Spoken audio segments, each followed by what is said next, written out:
오늘 말씀 스바냐서 이제 2장 제가 알기로는 잠깐만요. 3장이죠. 3장 1절에서 8절인데 약간 배경 설명을 좀 할게요. 네, 또 배경 설명하라고 또 목사가 있는 것이니까. 스바냐는 이제 유다의 왕족입니다. 왕족이고 히스기야 왕이 4대 손이에요. 네. 그러니까 히스기야 왕의 손자가 낳은 손자 뭐 이렇게 생각하면 될 것 같습니다. 5대 손인가? 네, 5대 손이죠. 네, 5대 손인데 어, 당시 상황을 살펴보면 히스기야 왕 때 아수르가 한번 침공했잖아요. 그렇죠? 북이스라엘은 이미 망한 지 오래고. 그런데 지금 아수르는 지금 흔들리고 있는 나라예요. 이제 이 시기가 되면 아수르는 이미 멸망하고 있는 나라가 되어지고 이 아수르를 제압하고 일어나고 있는 신흥 강대국이 하나 있습니다. 이게 바로 바벨론이에요. 그러니까 아수르 바벨론 교체기 시기에 지금 쓰여진 말씀이에요. 그래서 지금 바벨론 때문에 여러 나라들이 지금 이제 열방들이 특히 유다를 어떻게 해야 되나? 유다를 괴롭혔던 나라들이 사실 지금 심판을 당하고 있는 상황이에요. 그러니까 지금 예루살렘 백성들 어떻게 했어요? 하나님께서 우리를 도와주신다. 이제 우리는 이제 인생 폈다. 약간 어 요런 감성을 가지고 있어요. 근데 지금 어때요? 지금 그렇다고 해서 지금 예루살렘 사람들이 과연 잘하고 있는가? 하나님 말씀대로 잘하고 있는가?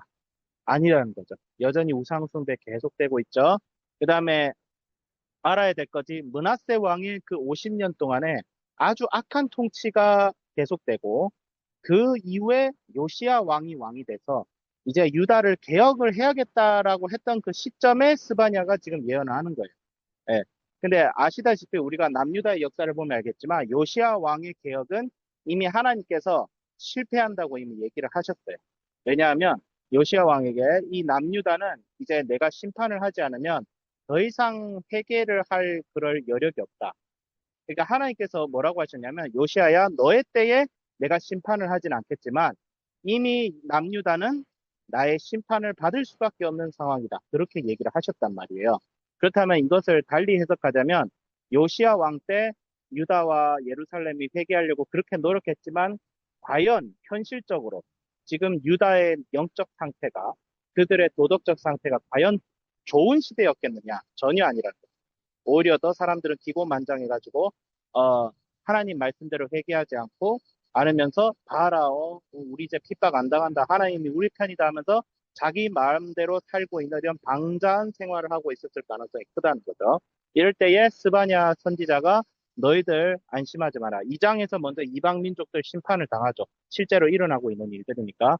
하지만 하나님께서 너희들을 심판하실 것이다. 너희들을 심판하실 것이고 근데 이제 그 예루살렘, 그 성읍이 심판을 당할 때에 네 부류의 사람들이 하나님께서 책임을 먼저 물으십니다.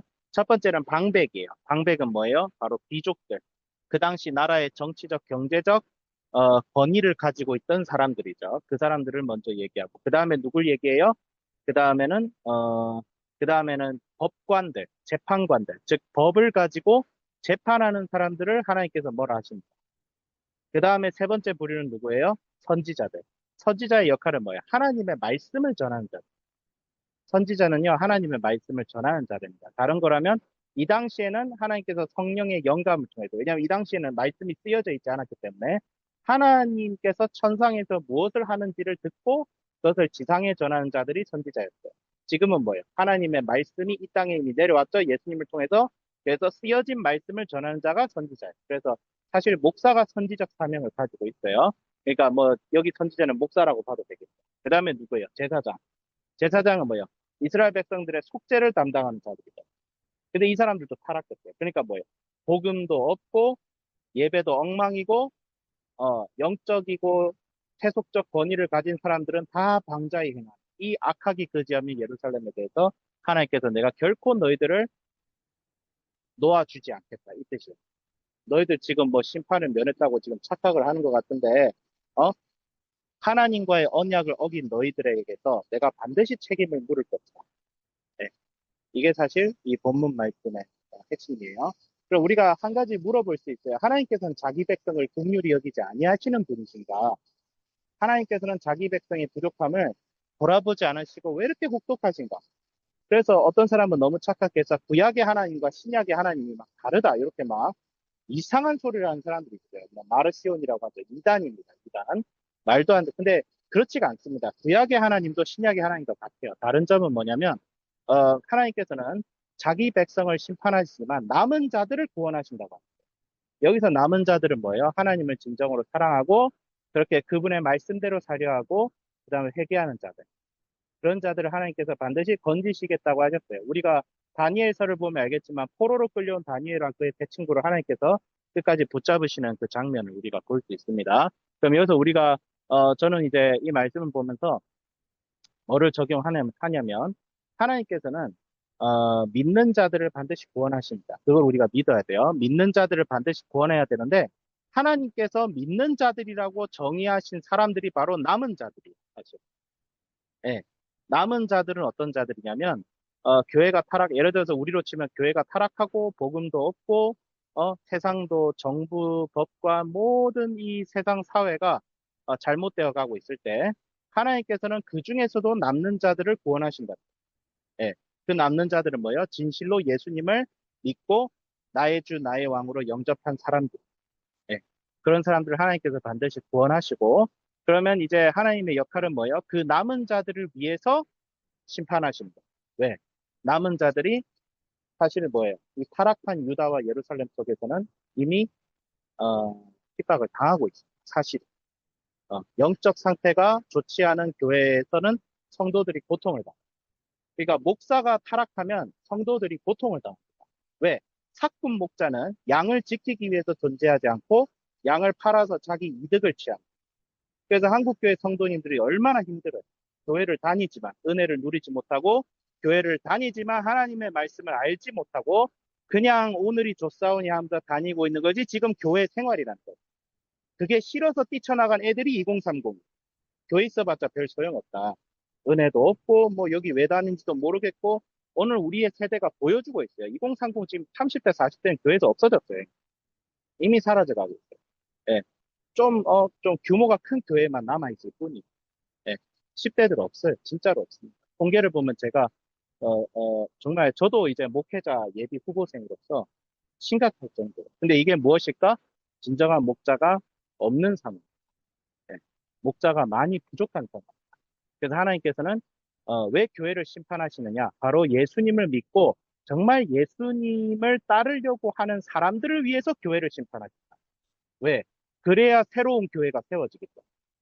그러니까 하나님의 심판은 사실은 그분의 자녀들과 백성을 구원하기 위한 오늘 한국 교회가 겪고 있는 것은 사실 심판이 징계예요. 그렇다고 뭐 징계하는 사람들은 뭐 옳냐? 당연히 아니죠. 하나님이 바벨론이 옳아서 바벨론을 들어서 유다를 심판한 게 아니에요. 바벨론은 악한 놈들이에요. 나쁜 놈들이에요. 아수르는 나쁜 놈들이에요. 근데 선지자 하박국을 보면 알겠지만 하나님께서는 그런 악한 자들을 도구로 사용하셔서 자기 백성을 심판하시는 거예요. 왜? 그래야 남은 자들을 구원하여서 그 남은 자들을 통해서 교회를 새롭게 하고 나라를 새롭게 할 수 있기 때문이죠. 그래서 적용을 하자면 저희들은 이제 매일 성경을 아침마다 읽죠. 이런 교회가 없어요, 진짜. 정말 우리 성도님들 너무 훌륭하세요. 아침마다 말씀을 가지고 모여서 이 교회에서 이 상상이 안 돼요. 그게 어떻게 가능하냐. 뭐, 주변 전도사님들도 그런데. 근데 이렇게 해야 돼요, 교회. 이렇게 해서 성도님들에게 말씀을 먹이면서 하나님이 정말 어떤 분이신지를 알고 누릴 수 있게 해줘야 돼요, 교회는. 그렇게 하지 않은 교회는 하나님께서 반드시 치신다는 거예요. 그 교회가 아무리 커도. 예전에 영광이 아무리 지대해도. 뭐 배경임 목사님이 세웠다, 뭐 김준곤 목사님이 세웠다 아무 소용없어요. 지금 성도들 앞에 목사가 목사답지 않으면 하나님께서 치십니다. 이건 저한테 하는 경고이기도 해요. 이 말씀 본문. 너도 가만두지 않겠다. 제대로 하지 않고 그런 거죠. 그래서 적용을 하자면 날마다 이 세상을 바라보면서 이 세상을 바라보면서 우리가 낙심을 할 것이 아니라 하나님의 섭리를 바라보자. 하나님께서 왜 이런 우리 교회의 환난과 어려움을 허락하셨을까? 근데 하나님의 선하신 계획이 있음을 믿고 그 다음에 중요한 건 뭐예요? 뭐 나라도 좋고 교회도 좋지만 일단 우리의 인생이 중요하잖아요. 우리의 인생 속에 하나님의 은혜와 함께 할 수 있도록 날마다 그분의 말씀을 묵상하고 기도하고 예수님을 사랑하자. 그러면 반드시 하나님께서 남은 자들을 건지십니다. 교회 가운데서 남은 자들 반드시 건지세요. 근데 교회를 다니긴 다니는데 예수님이 누군지 알지도 못하고 예수님께 순종하고 예수님을 사랑한 마음도 없어. 다만 그냥 그런 거 있잖아요. 교회가 크잖아. 그럼 이권도 많아요. 그러니까 이권을 위해서 교회를 다니면서 하나님의 사람들을 이용하려는 사람들을 하나님께서 반드시 지옥의 심판불로 심판합니다.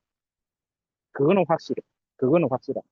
구약과 신약이 다 아나니와 삽비라처럼 심판을 다. 예. 지금 교회는 그런 상황이 사실은 그렇게 봐야 돼요. 그렇게 봐야 되지만 그럼에도 불구하고 하나님께서 우리 한비전 이곳에 모인 성도님들과 우리 한비전 학생들과 또 하나님의 말씀을 사모하고 하나님을 바라보면서 오늘 하루를 살아가신 분들을 하나님께서 반드시 붙잡고 계십니다. 반드시. 그래서 예레미야에서도 주변이 망해도 내가 너를 살릴 것이다. 그 얘기합니다. 남유다를 심판해도 내가 남은 자들을 구원하셔서 그들에게 땅을 기업으로 줄 것이다. 그런 믿음을 반드시 가져야 됩니다. 그래서 하나님께서 여러분 한 사람 한 사람을 통해서 이 나라와 교회를 다시 새롭게 할 것이다. 그런 믿음을 가지셔야 돼요. 우리는 그냥 사는 존재가 아니고 시대라는 조류 속에 흔들리는 먼지 같은 존재가 아니에요. 하나님께서 우리를 통하여 이 시대를, 이 세대를, 이 나라를, 이 교회를 바꾸려고 작정을 하셨고 그 사실을 믿고 그런 믿음으로 우리 한 사람 한 사람이 주님 앞에서 다니엘과 같은 사람이 되어서 최선을 다해야 되겠다. 성령께서 함께 하십니다. 그런 믿음과 확신을 나부터 가지고 기도와 말씀에 더 집중해야겠다. 그리고 하나님의 말, 더욱 애통하면서 간구하는 마음을 가져야겠다. 그렇게 적용하겠습니다. 기도하겠습니다. 하나님 아버지 주여 감사드립니다. 하나님 아버지 스바냐 시대의 유다를 보면서 오늘날 우리의 현실을 봅니다. 하나님 아버지 주여 주님의 심판은 반드시 이루어집니다. 하지만 그렇듯이 주님께서 작정하신 구원도 반드시 이루어집니다. 저희들을 구원하여 주시고 한국교회를 다시 살려주시고 하나님 아버지 다시 주님의 몸된 교회 되게 하여 주시고 저희들부터 주님께 붙잡혀서 주님 저희들을 보호하여 주시고 저희들 끝까지 붙잡아 주시옵소서. 감사드리는 우리 주 예수 그리스도 이름으로 기도드립니다. 아멘.